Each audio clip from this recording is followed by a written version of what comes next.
वो राष्ट्रपति महोदया बैठी हैं, वो भी विक्टिम के घर पर गई थी। उस समय गवर्नर थी उसमें झारखंड की, लेकिन उन्होंने भी मुड़ के नहीं देखा कि इनको कुछ मिलना चाहिए, क्या उन्होंने हाउ टू रिहेबिलिटेट, इनका रिहेबिलिटेशन कैसे हो। ऐसे जानवरों से बदतर जिंदगी में लोग जीने के लिए मजबूर हैं। मुसलमान होने का भी दंश ये लोग झेल रहे हैं। मुसलमान होने की वजह से इनको मारा गया। हिंदू ये जो फंडामेंटलिस्ट या हिंदू टेररिस्ट हैं उनके द्वारा मारा गया। बजरंग दल, ये इस तरह की जो तमाम जो बाइजाद ऑर्गेनाइजेशन, जैसा कि दलितों के बारे में डॉक्टर अम्बेडकर ने साफ लिख दिया कि movement of the untouchables must mean an open bar upon the caste view. अछूतों के आंदोलन का मतलब सवर्ण हिंदुओं के खिलाफ खुला युद्ध होना चाहिए। तो मैं समझता हूँ जो दलितों के दुश्मन हैं वही मुसलमानों के दुश्मन है इस देश में, तो समझ लेना चाहिए। और दलित किस तरह से दलित और मुस्लिम इत्तेहाद कायम हो और हम इक्तदार में आए, बगैर इक्तदार में आए, बगैर सत्ता में आए, न हम किसी का कुछ बिगाड़ सकते हैं, न हम अपना कुछ बना सकते हैं। देश की सच्चाई सच छुपने नहीं देंगे। सर, आज आप प्रेस कॉन्फ्रेंस कर रहे हैं। इससे पहले भी आपने मॉब लिंचिंग को लेकर कई बार प्रेस कॉन्फ्रेंस भी किया है, कई क्षेत्रों का आपने दौरा किया है, विक्टिम के घर गए हैं। आज जो आप प्रेस कॉन्फ्रेंस कर रहे हैं, इसका क्या उद्देश्य? देखिए, इसका है कि आपको मालूम ही है कि मैं करीब 1 हफ्ते के लिए उधर गया था और मॉब लिंचिंग की जो वारदात हुई थी उन वारदातों पर मैंने पूरा स्टडी किया, फैमिली के लोगों से मिला। तो उन्हीं में से ये लातेहार डिस्ट्रिक्ट के एक ये फैमिली है जिसमें मजलूम अंसारी को जो जानवरों का व्यापार करते थे, बैलों का और उसका, तो उनको वहाँ के हिंदू एक्टिविस्ट ने, बजरंग दल वालों ने मार के पेड़ पर लटकाया था। वो थे और एक लड़का था। तो मेरे साथ में ये सायरा हैं, मरहूम मजलूम अंसारी की वाइफ हैं, इनको मार के टांग दिया था। बराबर में मनोबर भाई हैं, उनके भाई हैं, छोटे भाई हैं, तो सारा ये कर रहे हैं। तो ये लोग अभी आए किसी मतलब इलाज के लिए यहाँ पे आए, मैंने बुलाया इनको, तो ये आए हुए हैं, इनको कल जाना है। मैं सोच रहा था क्यों ना इन्हीं की ज़ुबानी ये बात लोगों को मालूम होगा क्या क्या वो जो मॉब लिंचिंग के जो विक्टिम हैं उनकी फैमिली पर क्या गुजर रही है, क्या बीत रही है, और वो भी आवाम को पता चलना चाहिए। लोग जिस समय वारदात होती है तमाम नेता जाते हैं, करते हैं, तमाम वादे करते हैं, लेकिन उसके बाद में कोई पूछता नहीं है। जो वादे करते हैं वो भी मतलब 99% झूठे होते हैं, जैसा मुझे वहाँ जाके पता चला। तो मैंने ये बेहतर समझा कि भाई इन लोगों की बात, डायरेक्ट बात भी मतलब आवाम के सामने पहुँचे, तो लोगों को पता चला कि लिप सिंपैथी वाले लोग बहुत होते हैं और जो रियल सिंपैथी वाले लोग कम हैं। इसलिए मैंने इनको आपसे रूबरू, मीडिया से रूबरू कराया है। नहीं, आपने इनके घर तक जाने का भी काम किया, आप झारखंड के कई विक्टिम के घर गए। जी। आपने क्या पाया वहाँ? क्या लग रहा है, इनको न्याय मिल गया या इनके साथ जो दूसरे नेता उस वक्त राजनीति कर रहे थे उन लोगों ने जो आश्वासन दिया था वो पूरा कर दिया? आपने क्या पाया वहाँ? देखिए, वहाँ जितने भी जो पॉलिटिशियन गए, जो आज एक जगह तो जो आज जो बैठी हुई हैं मोहतरमा राष्ट्रपति महोदया बैठी हैं, वो भी विक्टिम के घर पर गई थी। उस समय गवर्नर थी उसमें झारखंड की, लेकिन उन्होंने भी मुड़ के नहीं देखा कि इनको कुछ मिलना चाहिए, क्या उन्होंने हाउ टू रिहेबिलिटेट, इनका रिहेबिलिटेशन कैसे हो। ऐसे जानवरों से बदतर जिंदगी में लोग जीने के लिए मजबूर हैं, जो आज राष्ट्रपति भी बनी हैं। मैं मोहतरमा राष्ट्रपति मुर्मू जी से भी मैं आप मीडिया के माध्यम से अपील करूंगा कि वो झारखंड जहाँ की वो गवर्नर रही हैं, वो उसके वहाँ जो मॉब लिंचिंग के विक्टिम हैं जिन घरों में गई हैं, कम से कम उन घरों में तो उजाला हो जाए, उन घरों की तो गाड़ी पटरी पानी चाहिए। बाकी सारे वादे झूठे, किसी ने कुछ नहीं दिया। और मुसलमान होने का भी दंश ये लोग झेल रहे हैं। मुसलमान होने की वजह से इनको मारा गया। हिंदू ये जो फंडामेंटलिस्ट या हिंदू टेररिस्ट हैं उनके द्वारा मारा गया। बजरंग दल, ये इस तरह की जो तमाम जो बाइजाद ऑर्गेनाइजेशन हैं उनके द्वारा इन ऐसी वारदातों को, मॉब लिंचिंग की वारदातों को अंजाम दिया गया। और बाद में कुछ नहीं हुआ, कुछ लोग पकड़े जाते हैं, कुछ छूट जाते हैं, कुछ इन्फ्लुएंस वाले होते हैं। बाकी डिटेल में ये मुनव्वर भाई और ये सायरा जी बताएंगी। तो बाकी जो होना चाहिए था, जो रिहेबिलिटेशन होना चाहिए, एक्चुअल होना चाहिए, वो आज तक नहीं हुआ।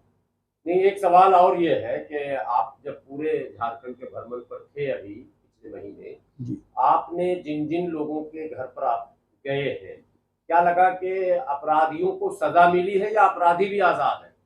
देखिए, एक जगह तो हमें ऐसी बड़ी विचित्र बात मिली कि जो मरहूम तौहीद खां थे शायद, उनके भाई ने सौदा कर लिया, केस ही दर्ज नहीं होने दिया। वो एडवोकेट थे, उनकी वाइफ और बेटा बड़ी मतलब मुफलिसी में जी रहे हैं, परेशान हैं।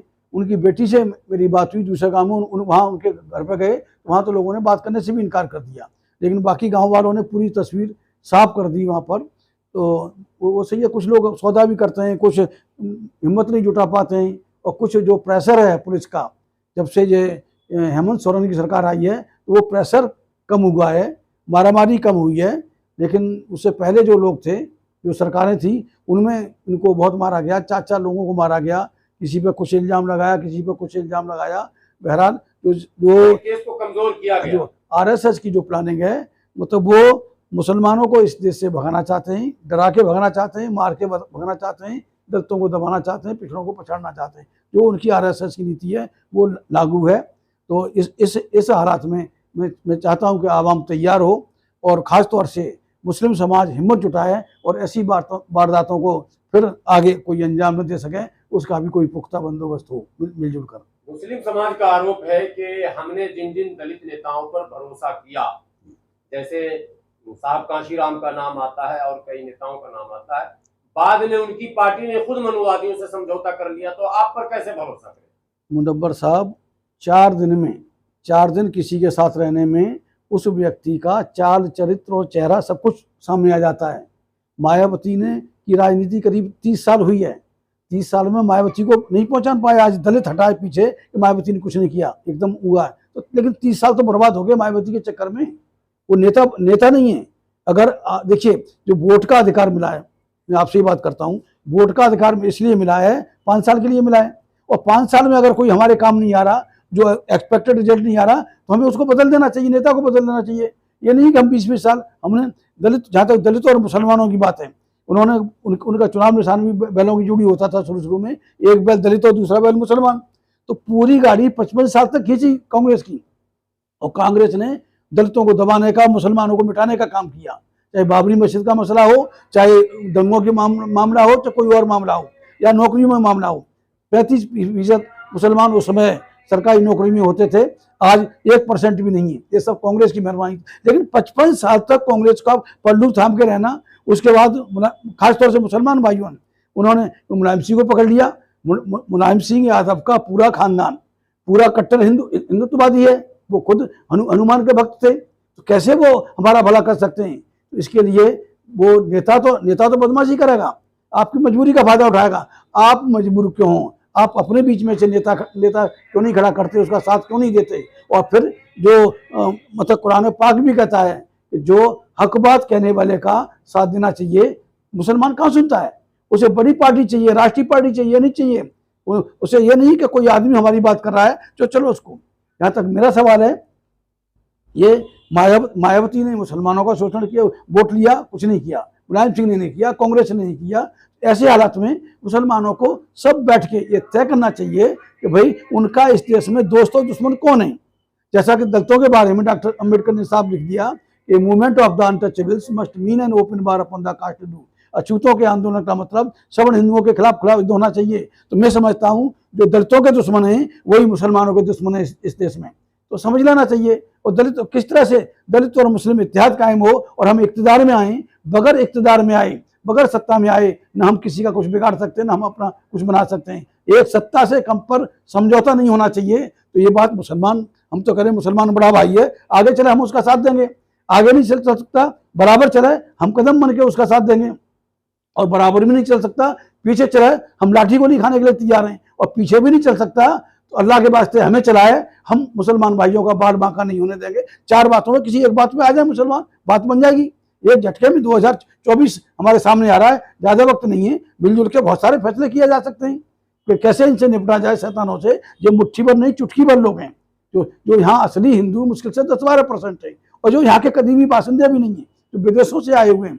पंडित जवाहरलाल नेहरू ने, पंडित बाल गंगाधर तिलक ने, पंडित राहुल सांस्कृतायन ने, रोमिला थाप ने, तमाम इतिहासकारों ने ये सिद्ध कर दिया कि जो हिंदू आर्य है, जो जिसको सवर्ण हिंदू कहते हैं, वो यहाँ का कदीमी बासिंदा नहीं है। ये मिडिल ईस्ट से आए थे, बाहर से आए थे, और यहाँ के उन्होंने छल बल और पाखंड के बल पर यहाँ पे ये हमारे हुक्मरान बन गए। और जहाँ तक जमहूरियत की बात है, तो संविधान लागू हुए करीब 75 साल हो गए। 75 साल में हम ये नहीं समझ पा रहे हैं कि हमारा हितैषी कौन है, हमारा दोस्त कौन है, हमारा दुश्मन कौन है। तो जब दोस्त और दुश्मन की पहचान नहीं है, मुसलमान को दलित तो फिर तो मरना लाजमी है, कौन उनको बचाएगा। क्या आपको लगता है कि दलित मुस्लिम यूनिटी ही केवल मतलब व्यवस्था को बदल सकता है? देखिए, दलित मुस्लिम मिलके दोनों इनके सताए हुए हैं, हिंदुओं के, सवर्ण हिंदुओं के, बैकवर्ड आज भी अनभिज्ञ है, वो इनको कंधा दे रहा है। लेकिन वहां भी मूवमेंट चल रहा है, अम्बेडकरवादी आंदोलन वहां भी पहुंचा है, तो वो भी समझ रहे हैं कि हाँ भी उनके साथ भी वही हुआ है जो मुसलमान के साथ में हो रहा है, या अगला नंबर उनका है, वो भी समझ रहे हैं। तो इसलिए अब इनकी ज्यादा दिन तक कोई ये नहीं चलने वाली। दलित मुस्लिम शेड्यूल कास्ट और शेड्यूल ट्राइब और मुसलमान मिल जाए तो वी आर मोर देन 50%, और 50% 40% पे तो आपकी सरकार बनती है, 35-40% पे तो ये हो जाए। लेकिन बीच में सौदाई आ जाते हैं इलेक्शन के टाइम पे, फिर कोई सुनेगा नहीं।